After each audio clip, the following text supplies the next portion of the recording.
Math और biology में वो सॉरी मैथ और बायोलॉजी, तुम फिजिक्स थोड़ी ना पढ़ रहे हो, तुम पढ़ तो बायोलॉजी ही रहे हो ना, तुम्हारा पढ़ने का अप्रोच बायोलॉजी वाला ही है ना फिजिक्स को। चलो, मैथ और बायोलॉजी में थोड़ा फर्क होता है। क्या फर्क होता है? मैथ और बायोलॉजी में यह फर्क होता है कि मैथमेटिक्स में हम कहते हैं 1/∞ is not defined, not sorry 1/0 is not defined, कहते ये डिफाइंड नहीं है। लेकिन फिजिक्स में तुम्हें ये वो नंबर के बेसिस पे खेलते हैं सिर्फ, लेकिन फिजिक्स में तुम्हें सॉरी बायोलॉजी में तुम्हें 1/0 को इनफाइनाइट लेना है। रीजन बताता हूं, इन बायो सुनो, 1/0 सर, जीरो तो एकदम जीरो हो गया, 1/0 इनफाइनाइट कैसे हो जाएगा? यहां पे ध्यान से देखना, 1/, समझना अच्छे से, 1 में लिखूं तो क्या आएगा सर? 1 आएगा। अगर 1/0.5 लिखूं तो क्या आएगा सर? 2 आएगा। देखो ये देख ले भाई, ऐसे ऐसे मैथमेटिक्स तुम्हारे काम आएंगे। 1 डिवाइडेड बाई 0.5 क्या होगा? 2। कैसे? तो 0.5 को लिखोगे 5/10, 5/10 हो जाएगा, 1/2 नीचे, 1/2 2 ऊपर चला जाएगा। क्लियर है ये बात? हाँ। अगर मैं 0.25 लिखूं तो सर 0.25 लिखोगे तो आएगा आपका 4। करके देख लो, करो, ये भी बहुत इंपॉर्टेंट है, बच्चा इससे भी डील नहीं कर पाता। तो देखो 0.25 को लिखोगे तुम 25, डेसिमल के बाद 2 जीरो है तो 25/100, 25/100 यहां पे बनेगा 1/4, 4 ऊपर चला जाएगा। क्लियर है? अब मैं अगर 0.01 लिखूं तो बताओ क्या होगा? 10 होगा। 0.01 लिखूं तो बताओ क्या होगा सर? 100 होगा। 0.001 लिखूं तो बताओ क्या होगा सर? ये 1000 होगा।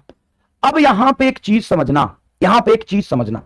क्या मैं डिनोमिनेटर को छोटा करता जा रहा हूं? 1 से मैंने आधा किया, फिर उसका भी आधा किया, फिर 0.25 से 0.1 कर दिया, फिर 0.01 कर दिया, फिर 0.001 कर दिया। क्या मैं डिनोमिनेटर को छोटा करता जा रहा हूं? हाँ सर। तो वैल्यू ऊपर में क्या होती जा रही? बढ़ती जा रही। वैल्यू ऊपर में क्या होती जा रही? बढ़ती जा रही। अब 0.001 को और छोटा करो, और छोटा करो, और छोटा करो, तो ये नंबर बढ़ता जाएगा। अब बढ़ते बढ़ते बहुत लार्ज वैल्यू हो जाएगा।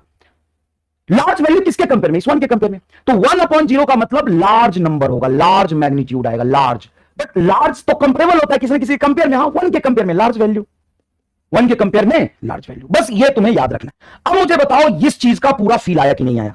बेटा फिजिक्स तो ऐसी पढ़ाऊंगा ना, ऐसी पढ़ाऊंगा ना, ऐसी पढ़ाऊंगा ना, इतने सवाल कराऊंगा किसी ने सोची नहीं होगी कितने सवाल कराऊंगा। लेकिन ये छोटी छोटी बातें अभी सीखते चलो, नहीं तो ग्राफ में, कैलकुलेशन में, एनालिटिकल अप्रोच में बहुत दिक्कत होगा, और एमआर स्टार लगाने में भी दिक्कत होगा, तो जोरदार तरीके से कमेंट बॉक्स में आग लगा दो, घर में आग लगा दो, पड़ोसी घर में आग लगा दो, गांव में आग लगा दो, मोहल्ले में आग लगा दो, जहां मन है वहां पे आग लगा दो। बताओ फटाफट बताओ ये फील आया कि नहीं आया? क्या मैं डिनोमिनेटर को कम कम कम कम कम करता जा रहा हूं तो ये वैल्यू बढ़ती जा रही, ये वैल्यू बढ़ती जा रही, बढ़ती जा। अब ये मत पूछ लेना भाई साहब कि ये कैसे आया। 0.001 को लिख सकते हो 1/1000, ये 1000 ऊपर चला जाएगा। समझ आया? ये बात समझ आया? बुझाया। क्या समझ घुस रही है? समझ घुस रही है, दिमाग में घुस रही है, समझ घुस रही है, बहुत बढ़िया, समझ घुस रही है। अब चलो, तो 1/0 मेरे लिए क्या होगा? लार्ज वैल्यू कंपेयर टू 1 से बड़ी वैल्यू 100 लिख ले, चले यार 200 लिख ले, 400 लिख ले, बस लार्ज वैल्यू। और लार्ज वैल्यू किसी ना किसी के कंपेरिजन में लिखता हूं। 1/∞ क्या हो जाएगा? 1/∞ is 0। How MR star, how see this expression. जैसे डिनोमिनेटर को मैं घटाता जा रहा था और 0 के पास लेता जा रहा था, वैल्यू बढ़ती जा रही थी। जैसे मैं डिनोमिनेटर को